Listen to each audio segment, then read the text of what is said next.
The New York Jets season total at 9.5 is a debated topic amongst a lot of people in the sports gambling world. We want to talk to Tanner McGrath of Action Network. Tanner, how you doing, man? I'm good. Thanks for having me on, Ryan. Appreciate you coming on. And you wrote a column today that was featured in the New York Post about the Jets season total at 9.5 and why you think it is a favor to bet the under there a little bit. We'll get into that a little bit more, but let's start off here with this Jets team. And there's a lot of hype around this team. Obviously, after the acquisition of Aaron Rodgers, a lot of the pieces that they're bringing in with like an Alan Lazard and a Mecole Hardman. But you wrote in your column that they are, quote, highly overhyped and probably one of the most overhyped teams in the NFL. Can you just talk a little bit more about why you feel this team might be getting a little too much love this offseason? So, in sports betting, we buy and sell numbers, not teams. And so when I see all this love that Aaron Rodgers is getting, he's going to Knicks games. Every other article is about the Jets winning the AFC East. The Jets have soared up the odds boards. My first thought is that this team is overvalued. And I think specifically what is overvaluing is the Rodgers to Jets move. Okay, the public narrative is that this roster was a quarterback away. Let's break down that thought.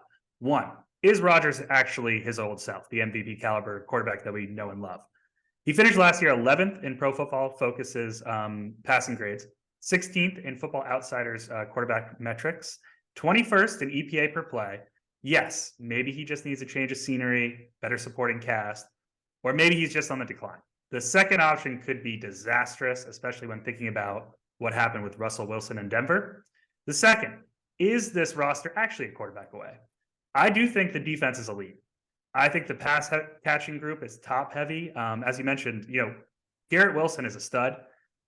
Alan Lazard, Mecole Hardman, Tyler Conklin rounding out the core. Not a lot of depth there. The offensive line should be healthy again. But that unit finished 30th in Pro Football Focus's pass blocking grades. And if you can't protect an aging Aaron Rodgers, that's a death sentence in the AFC. Finally, offensive coordinator Nathaniel Hackett. He's had success with Rodgers before, but he looked incompetent as a play caller in Denver. I think we just need to temper our love for Aaron's Jets a bit. I think that there are a lot of question marks about this team that have yet to be answered. Yeah, you bring up a lot of great points there about this, how Aaron Rodgers played last year. Obviously, losing Devontae Adams was a key factor in that as well. Arguably one of the best receivers in the NFL, and if not the best. And you also talk about the other factors of the supporting cast, not just Garrett Wilson, but those other players. Are they as good as people think they are? The other thing that goes into value here, and you talking about the Jets season total, is their schedule. You wrote about how it is the fourth hardest schedule in the NFL. When you're looking at this Jets schedule, what part of the schedule are you specifically looking at that could be really tough for this team to stack up those wins? It's really the pre-bye week schedule, the first 6 weeks. Let's start with this. The Jets open up on Monday Night Football against the Bills, a game that I will be fading the Jets in. Then they play at Dallas on a short week. They get some reprieve with the down-and-out Patriots in week 3. But then they have matchups with the defending AFC Championship champions Chiefs in week 4, defending NFC champion Eagles in week 6, and sandwiched in between those games is a road game with Denver at Mile High altitude, like the trappiest of trap spots.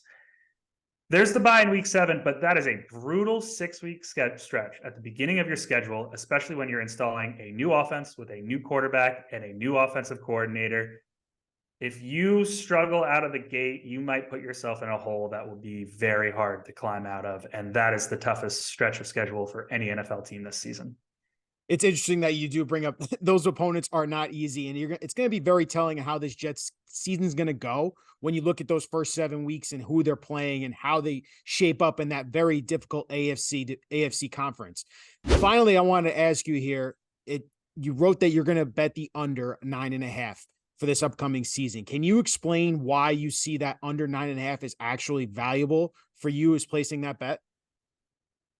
So, as you know already now, I'm lower generally on the Jets than the market is. So from that standpoint alone, I want to bet against them in the futures market. I like that we're getting under 9.5 wins at plus money. I think that's really good value to capitalize on my skepticism of this being a 10-win team. But past that, the wheels could fall off in the first 6 weeks. As I said, if they lose 4 more games before the bye, I don't think the Jets will be able to make up enough ground to get back in the race. Rodgers is aging, and I have questions about the offensive line. The Jets are one injury away from having Zach Wilson back under center. And I've already seen some news reports. I think it's just rumors that he might be favoring one ankle. This is a highly skeptical situation surrounding a team that the public loves, and I want to bet into that. Of course, Rodgers could immediately regain his MVP form, and I'd have to eat my words, but I'll take that risk for under 9.5 wins at plus money. I believe our analytics guys here at the Action Network make this win total about 9.2, maybe 9.3. So under plus money on under 9.5 is good, especially when considering the overall context. And look, Tanner, it could be 9 wins and you'd win that bet. So it is interesting how, like you said, if that beginning, first 7 weeks, if that doesn't go well for the Jets, they could still stack up some wins toward the end of the season. But if they don't get over that 9 wins, you hit on that bet. Tanner, this is a very controversial topic, but at the same time, it's fun to discuss when we're talking about futures for the team as the season is approaching. Appreciate you coming on and discussing all this, man. Hey, thank you so much.